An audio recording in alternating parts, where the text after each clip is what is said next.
Hello, this is Joe from Nerd in Korea. We are doing another deep dive deck on Orah Skyclave Hierophant, this time in a roundabout way as recommended by Zach Kelly, one of my commenters. And I actually recommended a different thing for being a Cleric Kindred commander, and he brought this up right away, and I was like, oh, yeah, that's better. And then he recommended some other budget cards to go in the deck, and I was like, oh, now I'm making this deck. So here it is.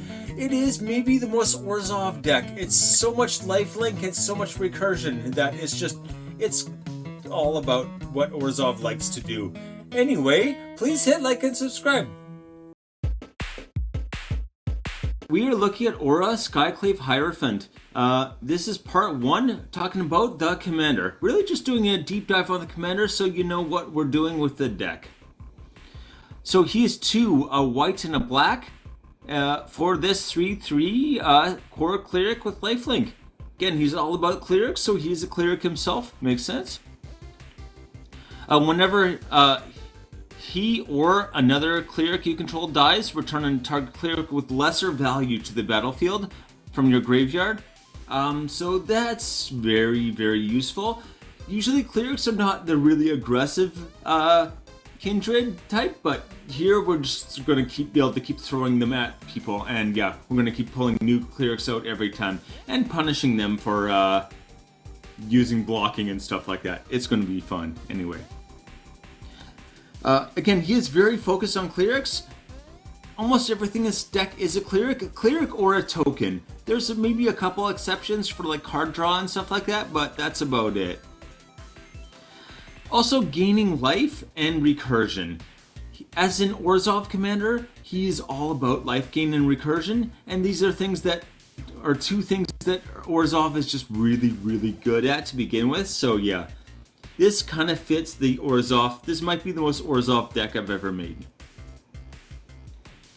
So note that his ability is not limited to once per turn. A lot of abilities like this will say once per turn, not this. So really, if there's like a board wipe, you can put a whole whack load of like clerics from your graveyard directly into play as long as they have the lower CMC. And that is the major limitation of his ability. We're going to set up kind of like an economy where we've got the most expensive one, and then everything will kind of be about recursion from that. And we've got lots of ways to sacrifice as well. So yeah, we're going to keep sacrificing and like bringing new things out all the time. And especially when we've got sack things that let you bring other things back from the graveyard, that is really what makes it worthwhile, because that's when you get that kind of like triple value thing. So basically you're going to sacrifice a cleric, which lets you put a cleric of lower value back into play, and because you sacrifice the cleric, you can put another card back into play, which is probably going to be a more expensive cleric. So yeah, this is how you were kind of manipulating that like value system there. Anyway, yeah, we can't rely solely on this ability to pull clerics out, so that is why we have all this other recursion. And we do have quite a bit of other recursion in this deck because it is so important. Again, recursion and lifelink are definitely our like major sub-themes here, besides the cleric kindred. So yeah, also just two things clerics are really good at in general. +1/+1 counters, of course, is the last one, and that's a really big thing in this deck, and that will be key to a lot of your like increasing value things. Yeah. Remember, cleric sack abilities can be used multiple times, so we've got quite a few clerics in here that have abilities that allow you to sacrifice the cleric to be able to get some kind of bonus, and you're going to be able to keep pulling those back out of your graveyard and using them over and over and over, which can be devastating for your opponents. It's kind of like having really cheap or even almost free kind of sorceries on hand or instants on hand, because a lot of them, the sack triggers you can do at instant speed usually. The deck price as of last night was $25.08. This one has been all over the place. I started working on it 2 weeks ago and it's gone like way below and way above. It's got like a $3 range that it goes up and down in just like the matter of days. I don't think I've ever had a deck that had this much variation over such a short time. The main objective is to take full advantage of Orzhov with your clerics, doing a ton of life gain and turning that life gain to damage for your opponents, like pinging away at them. and also just recursion, right? Even more recursion. Really what you want to do with this deck is outlast your opponents, alright? You're always going to be gaining life, well that causes them to lose life, so you can wear them down and make it easier for other opponents to knock them out, or just to like take them out yourself. Because hey, that works. Part 2, the key cards. What are the cards that really get work done in the deck? That's very important to keep in mind, of course. So we're going to look at a few of them. First of all, and maybe most like on the nose, is Shadowrite Priest. For a 1 and a black, this is a 2/2 that says, well, he's a cleric, first of all, of course. Other clerics you control get +1/+1. So all of your other clerics are going to have this Anthem effect, which is a nice little bonus. But for 3 black, sacrifice another cleric. Sorry, tap and sacrifice another cleric. Put your search your library for a black creature card. Put it onto the battlefield, then shuffle. That is huge in this deck because remember, black doesn't mean mono black. It can be white and black. So you can get all kinds of useful things out using this. It costs 5, but it tutors and puts them straight into the battlefield. And it's going to sack a cleric, which is going to pull another cleric out of your graveyard. So yeah, you want clerics in your graveyard, and you want to be able to sack things, and you just want to be able to do everything that this does. 5 mana is a lot, but it's most likely going to be worth it, and you can use it to set up your like win con pretty easily. Orah Replica. This is a 3 mana for this 2/2 artifact creature cleric. You can pay 1 mana, sacrifice it, no tapping, prevent all damage a source of your choice would deal to you this turn. The real sneaky good thing about this ability is that, well, it does require you have 1 open mana. It cancels the damage. It doesn't target anything. So if there's like something that can't be targeted, or an effect that like maybe a creature is using that has hexproof or something like that, it doesn't matter. You're directly canceling the damage of the effect. You're not doing anything else. Also, if it's doing damage to like, say, all the other players, like you and your other two other opponents, you cancel your damage, but they keep their damage. So yeah, real sneaky, kind of like very, very difficult to counter thing. Also, you're sacrificing a 3-cost cleric, so you're going to be pulling a 2-cost cleric or a 1-cost cleric out. Or is it cost? CMC, I might as well just say. Anyway, this kind of can set up like a chain of sacrificing things, and you might want to start with this. And where might you want to go to next? Selfless Spirit. For 1 and a white, this is a 2/1 flyer.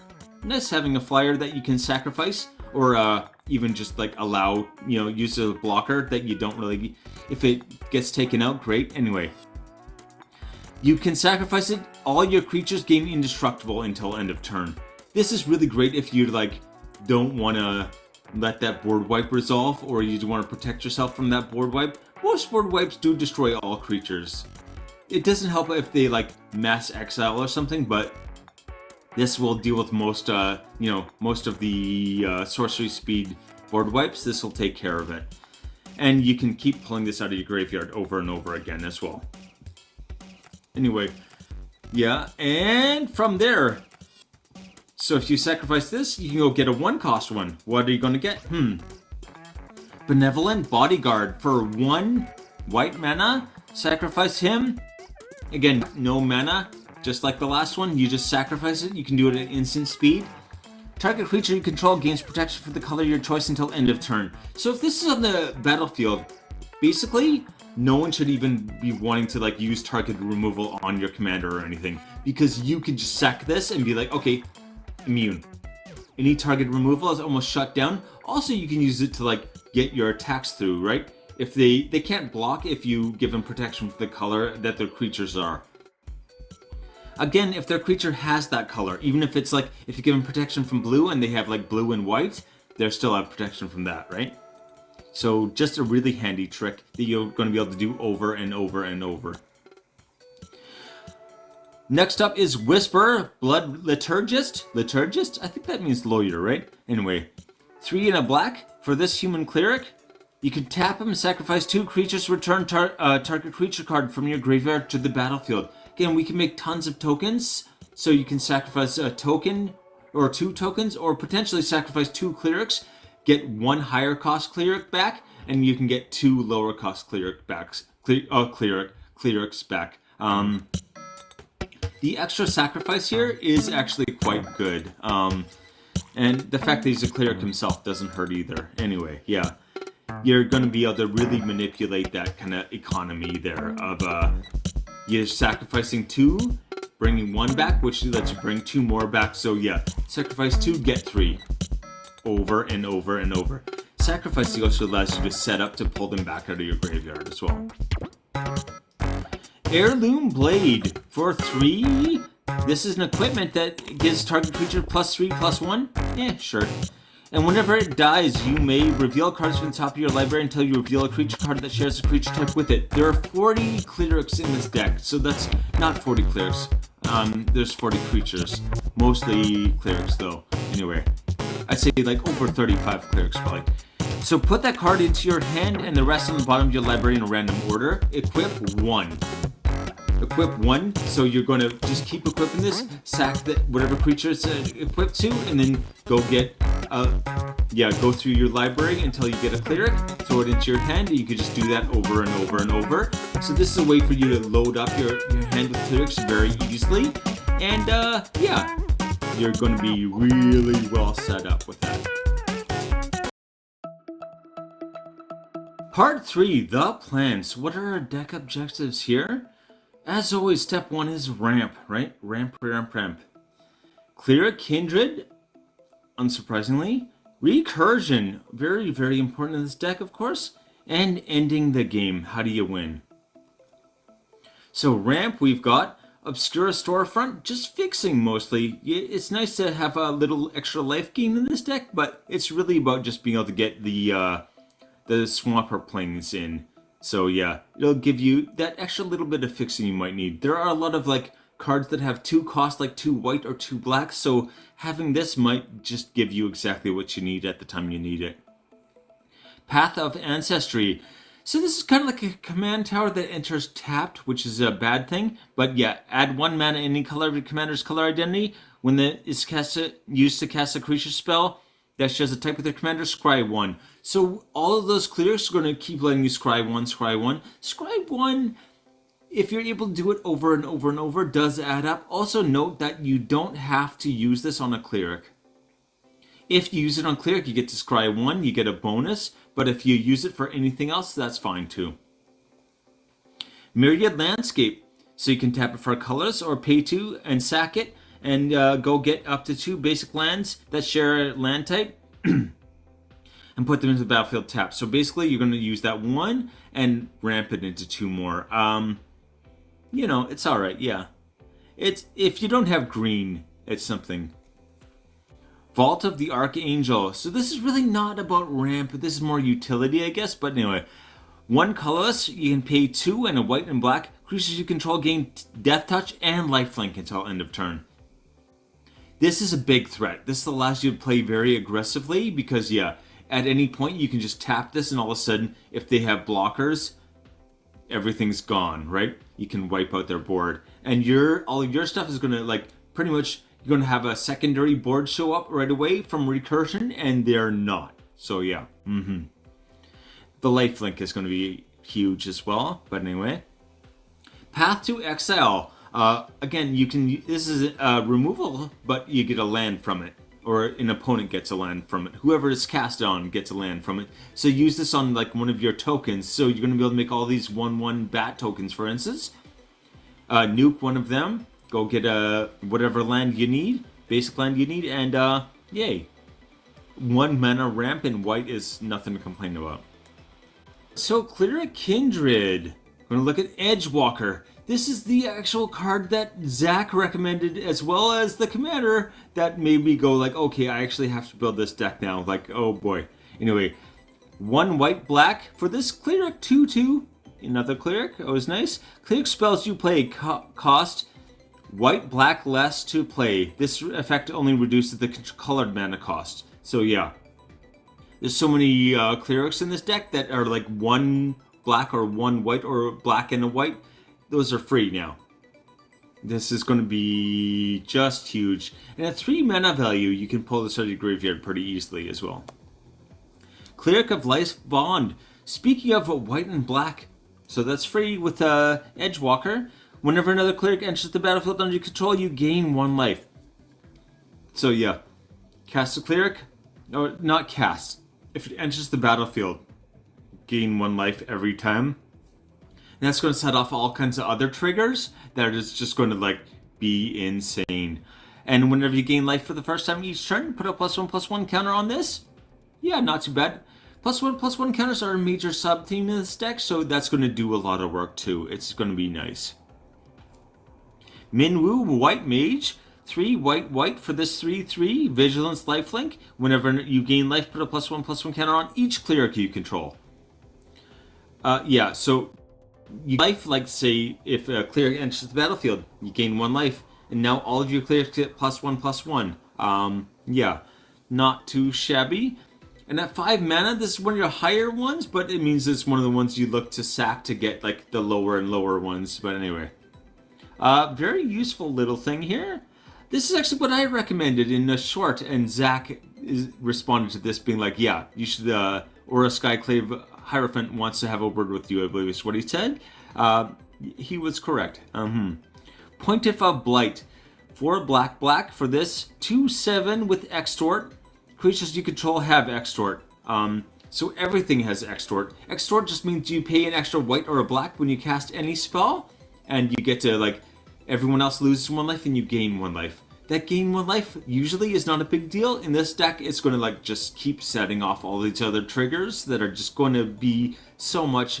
You're also pinging people down a lot of times with this, and this makes that pinging so much easier. So yeah, you've got like Marauding Death Priest and things like that. Every time you gain life, everyone else is going to lose life. So really, you pay 1 extra mana, everyone else loses 1 life. So they lose 3 altogether, and you gain 1 life, setting off another trigger, making everyone else lose 1 life. So really, it's like 1 mana to do 6 damage and gain 2 life. Like, or sorry, gain 1 life. But yeah, and you could potentially do this for every creature on the battlefield. Yeah. And as the most expensive one, this is the one that you always want to pull out of your graveyard if it is there first, because it'll give you access to every other cleric in the deck. Skemfar Shadow Sage. I can't say that. Skemfar Shadow Sage. I feel like Sean Connery all of a sudden. Anyway, 3 in the black for this 2/5, and when he enters the battlefield, choose 1. Each opponent loses X life, where X is the number of creatures you have in. Basically, clerics. You're going to do clerics. The number of clerics you have in common. Maybe bats if you've had a lot of recursion with your bats, but anyway. Also, we've got a mirror entity that will make everything into a changeling, so everything is going to count as the same thing, whatever you want, really. So yeah, you can just count everything as a cleric, and then drain out everyone for a whole bunch. Especially really good if, I don't know, maybe you could flicker over and over and over.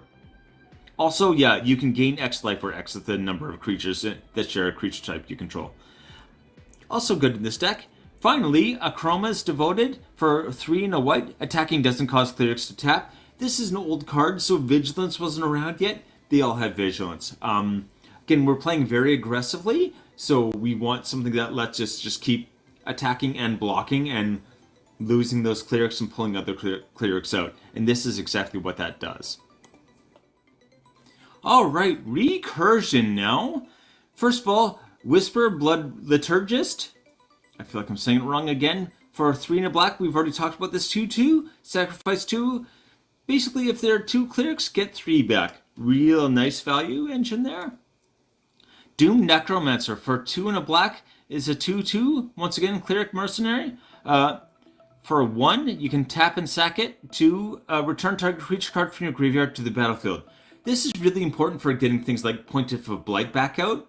That is going to be like your most expensive card, and another one. So you sack this, you get a lower cost one, so 2 or 1 CMC, and you're going to pull your like most expensive one out as well to keep your value train just going around and around and around.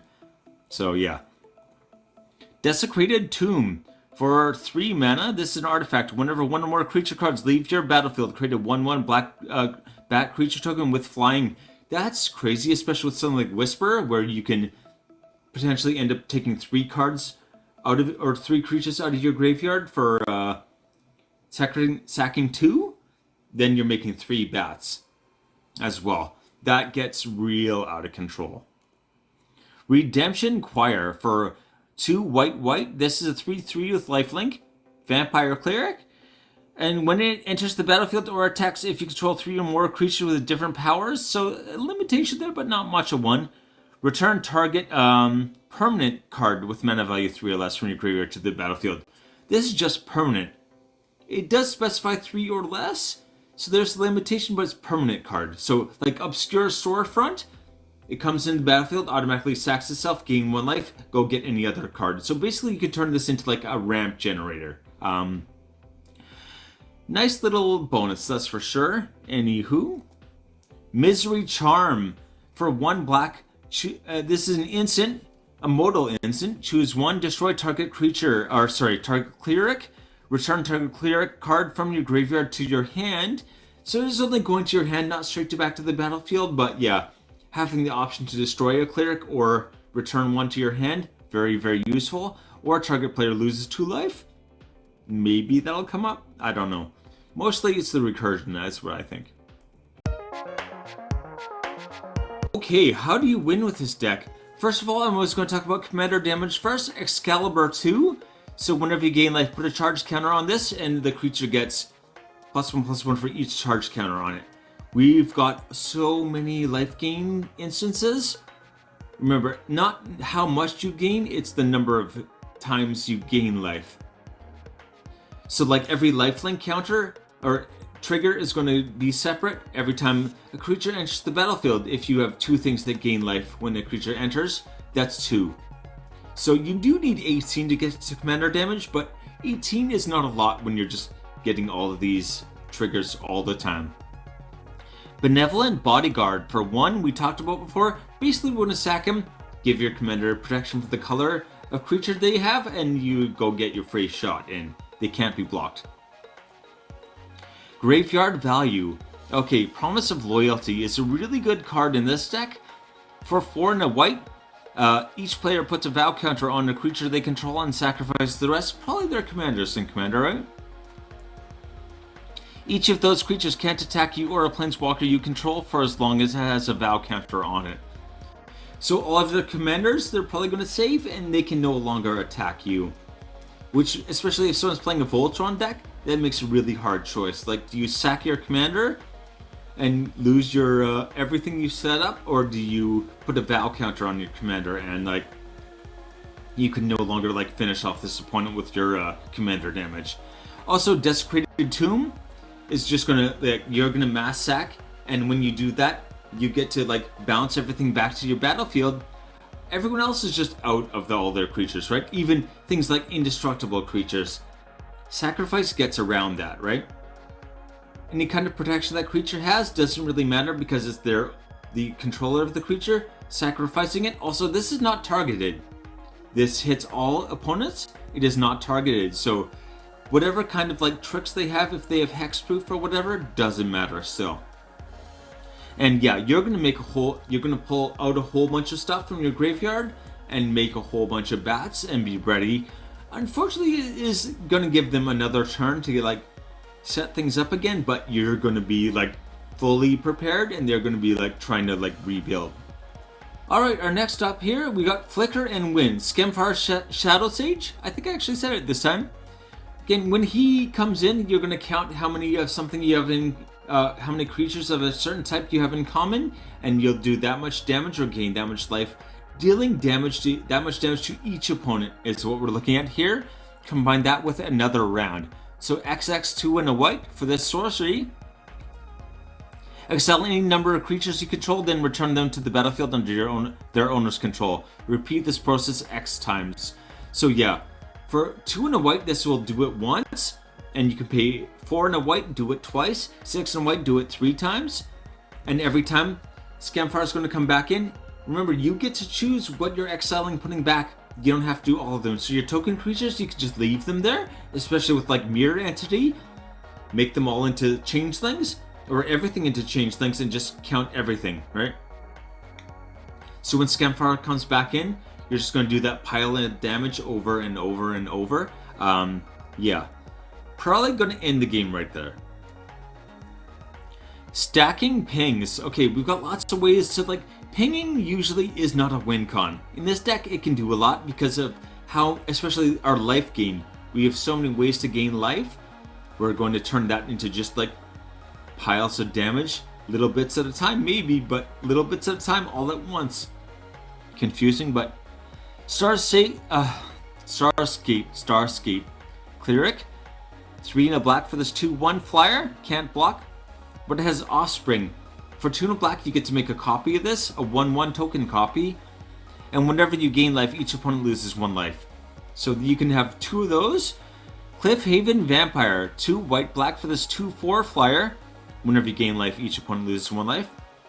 Same effect, but yeah, not a cleric is the downside for him. This one is a cleric though. Marauding Blight Priest for 2 and a black. Whenever you gain life, each opponent loses 1 life. Again, so if you have even 2 of these out, every time you gain life, every opponent is losing 2 life. We've got so many life gain triggers in this deck that that's just going to turn into like absolute, demolishing them. Get Buff is the next one I call it. Mirror Entity, we talked about it a couple times, making everything into changelings. And Minwu, White Mage, 3 white, again, Vigilance Lifelink. Whenever you gain life, put a +1/+1 counter on each cleric you control. So you're just going to make everything into changelings, meaning they all count as clerics, and then you're going to just start dropping your +1/+1 counters on them every time you gain life.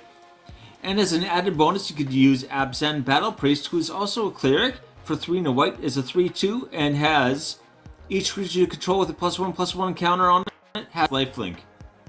So you give all of your creatures these +1/+1 counters, you make them into clerics, and then you just start like throwing them at people. And that's what this deck wants to do. Just keep throwing all of your stuff at people, and if they block and send it to the graveyard, great, you got a new creature coming out right away. And if they don't, they take damage and you gain life. Or you gain life either way, I guess. Okay, so part 5, the last part. I'm very excited about it being the last part because I have to turn off the aircon and it's summer in South Korea. Not fun, but this is just being prepared. What's important in the deck, really? Our sub-theme, +1/+1 counters, or one of our sub-themes, I should say.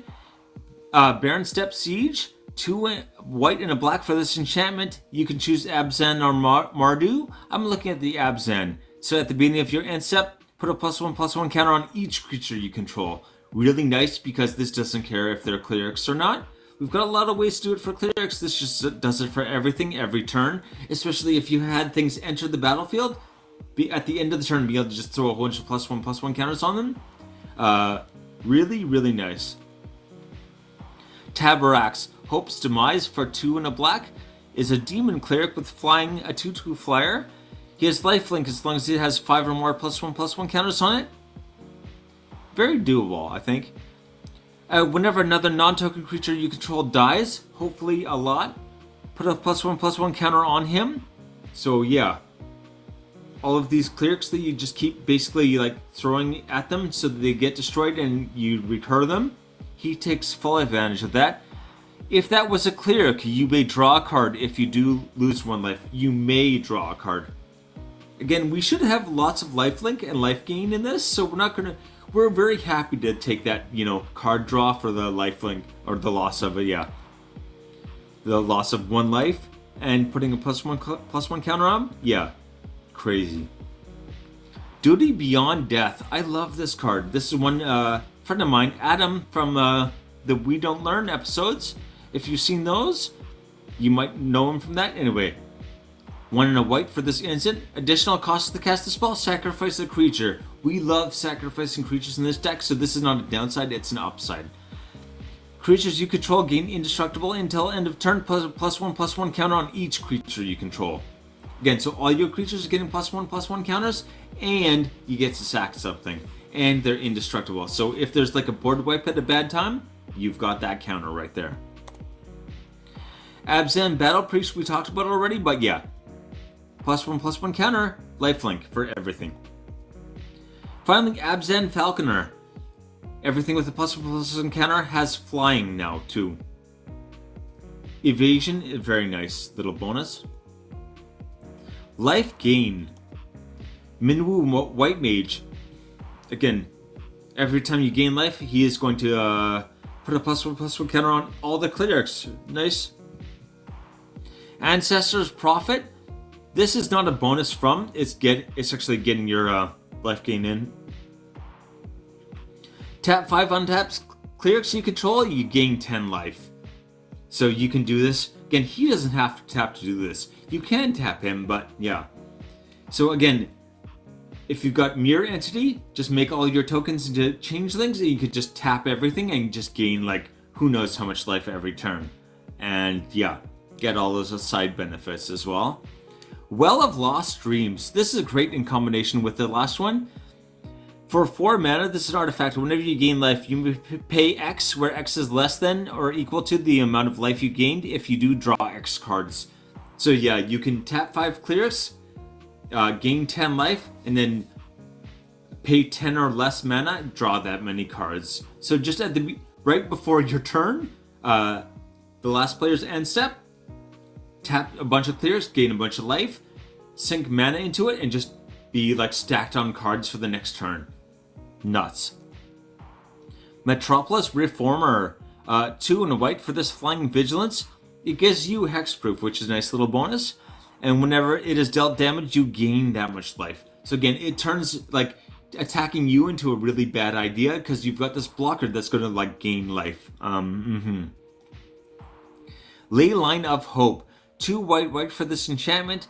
So if it's in your opening hand, you may begin the game with it on the battlefield. Definitely a nice bonus. So if you gain life, gain that much life +1. So you're getting extra life every time. That will add up. As long as you have at least 7 or more life than your starting life total, creatures you control get +2/+2. Just all of your creatures get an extra +2/+2. You're probably going to have more than 7. So that'll that might almost be a win con right there. Now we're going to talk about the Sacrifice subtheme, Ailey, Eternal Pilgrim. For a white and a black, she's a cleric, so again, if Edgewalker's out, she's free. She's a 2/3 with Death Touch. Pay 1, sacrifice another creature, you gain life equals the sacrificed creature's toughness. Not bad. Again, she doesn't have to tap, so you can do this multiple times. And also not requiring tap, 1 white, black, sacrifice another creature, exile target non-land permanent. Exile a non-land permanent, removal, and sack. Oi. Activate this ability only if you have 10 or more life than your starting total. Very easily doable, right? Final payment. For a white and a black, this is an instant. Destroy target creature. As an additional cost, sacrifice a creature, pay life. Pay 5 life. You know what? Either way is probably going to be okay. Sacrifice the creature, the better option, but still. Starlit Sanctum. This is a land. You can tap for a colorless or pay 1 white, tap it, sacrifice a cleric, gain life equal to its toughness, or pay a black, tap, sacrifice a cleric, target player loses life equal to it, sacrifice creature's power. Again, if your cleric is like, has got a bunch of +1/+1 counters, or you've equipped Excalibur 2 to it, it's probably going to be this like beast. You can just sack it and instantly do a whole bunch of damage directly to someone's head. Once again, might be your finisher. Duty Beyond Death we already talked about, so yeah. Indestructible and +1/+1 counters for sacking creature and 2 mana. That'll do. Misery Charm we talked about as well. The main thing I'd look for is the recursion, but having that instant speed removal can potentially be useful. Tutor effects. Okay, Shadowrite Priest, we also talked about him already.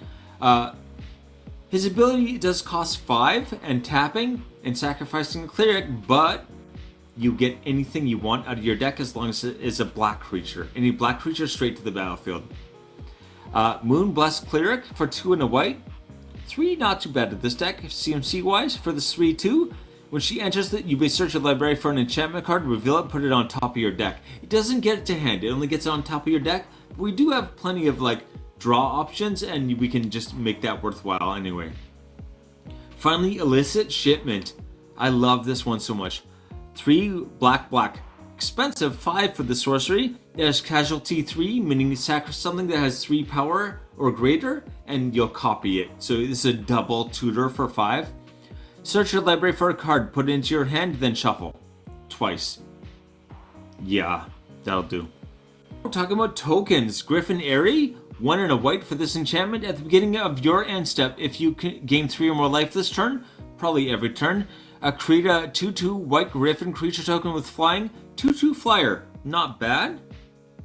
Only at the end of your turn, there's the downside, but yeah. Speaker of the Heavens for 1 white, Vigilance lifelink. Cleric, again, it's a 1 mana, so you can just keep pulling this out of your graveyard. Tap, create a 4/4 white angel creature token with flying. Activate this ability only if you have 7 or more life than your starting total. And only time you could cast a sorcery. So yeah, just an extra 4/4 flying angel probably every turn. And he's very easy to get back as well. Angelic Accord for 3 and a white. This is once again an enchantment at the beginning of your end step. Each. This is why it's an upgrade from Griffin Airy. One of 2 reasons actually. If you gain 4 or more life this turn, put a 4/4 white angel creature token with flying onto the battlefield. So you can do that every single turn, just by gaining life, which should not be very hard. Remember, you can like use Whisper to sack something and put 2 things in the graveyard to get 3 things back and potentially trigger all that life gain from doing that. Not hard to do, but yeah, great way to get a whole bunch of 4/4 angels. And Desecrated Tomb we talked about already as well, so I won't go over that, but yeah. This 1/1 bats may not sound impressive, but we got lots of ways to put +1/+1 counters on them. Also, they're flying blockers. Hey, we'll take it. Archfiend's Vessel. For 1 black, this cleric has lifelink, a 1/1 with lifelink. But yeah, when you pull him back, you recur him back out of your graveyard, he gets exiled instead, and you make a 5/5 demon. It is a one-time thing because he's exiled, but yeah. A 5/5 flyer for 1 mana, I'll take it. And this has been Orah Skyclave Hierophant. I really like this deck. I always say I want to build these decks in real life, and I should figure out a way to like be able to order them and get them sent to me in Korea, I think. Anyway, take it easy.